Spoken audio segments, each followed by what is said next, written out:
श्री राम, हर हर महादेव। आइए जानते हैं योगिनी एकादशी व्रत कथा के बारे में। पौराणिक कथा के अनुसार एक बार धर्मराज युधिष्ठिर ने भगवान श्री वासुदेव से बोला, हे कन्हैया, आप मुझे आषाढ़ माह में पड़ने वाली योगिनी एकादशी व्रत कथा के बारे में बताएं तथा उसका क्या महात्म्य है, कृपा करके मुझे बताएं।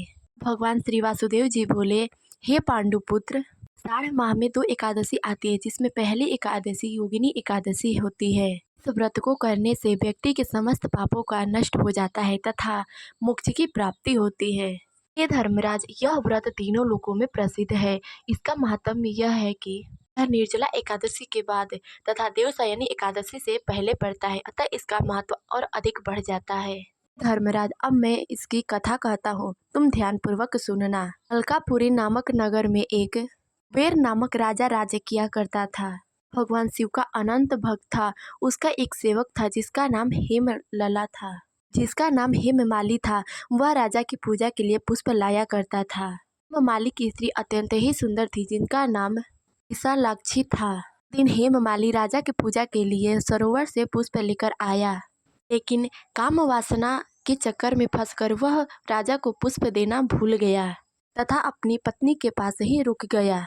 उधर राजा कुबेर को हेममाली की प्रतीक्षा करते करते दोपहर हो गई। राजा ने अपने अन्य सेवकों से क्रोधपूर्वक कहा कि जाओ और जाकर हेममाली का पता लगाओ। राजा के अन्य सेवक राजा को यह बताते हैं कि आज हेममाली पुष्प लेकर नहीं आया है। सेवकों की बात सुनकर राजा कुबेर ने हेममाली को उसके घर से बुलाने को कहा।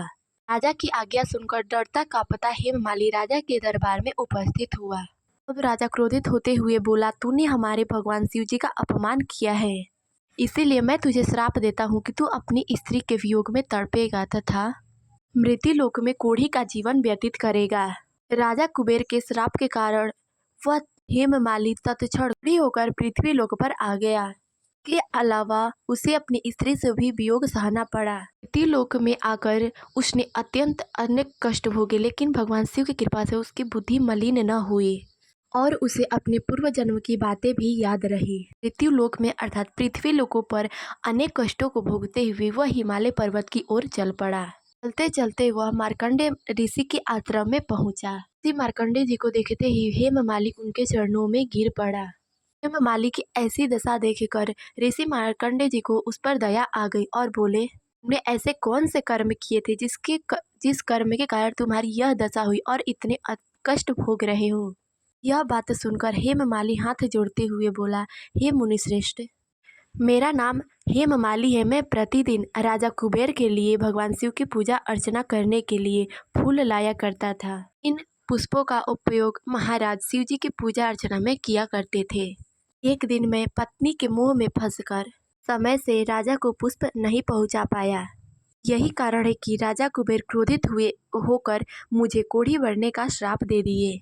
अतः हे ऋषिवर, आप मुझे कोई ऐसा उपाय बताएं जिससे मैं इस कष्ट से मुक्ति पा सकूं। इस बात पर मार्कंडे ऋषि बोले, हे हेममाली, मैं तेरे उद्धार के लिए एक व्रत बतलाता हूँ कि करने मात्र से मनुष्य अपने सभी पापों से मुक्ति पा जाता है।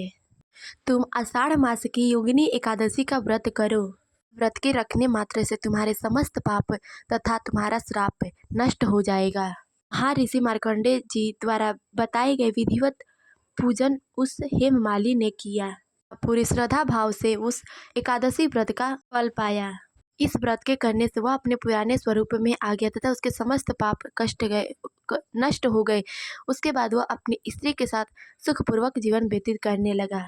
कथा कहते हुए भगवान श्री वासुदेव जी बोले, हे धर्मराज, जो भी योगिनी एकादशी का व्रत करता है अथवा कथा पढ़ता है, दूसरों को सुनाता है, उसे 88,000 ब्राह्मणों को भोजन कराने के बराबर फल की प्राप्ति होती है।